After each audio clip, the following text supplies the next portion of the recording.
wabarakatuh. Sampurasun. Patepang deui sareng simkuring Azka Nuri Alawiyah dina acara Warta Sunda. Dina deungeut ieu simkuring bade ngadugikeun warta ngeunaan longsor jeung banjir di Bogor.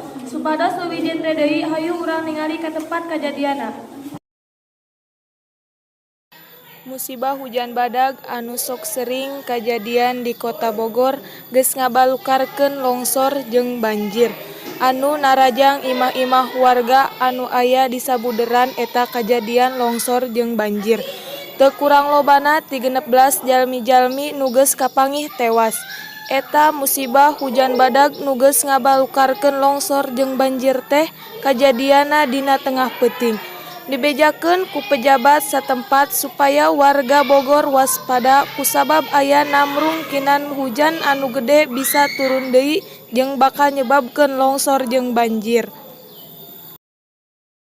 Sakitu wae warta nu tiasa kusimkuring didugikeun mugia ieu warta tiasa masihan informasi kanggo pamirsa sadayana.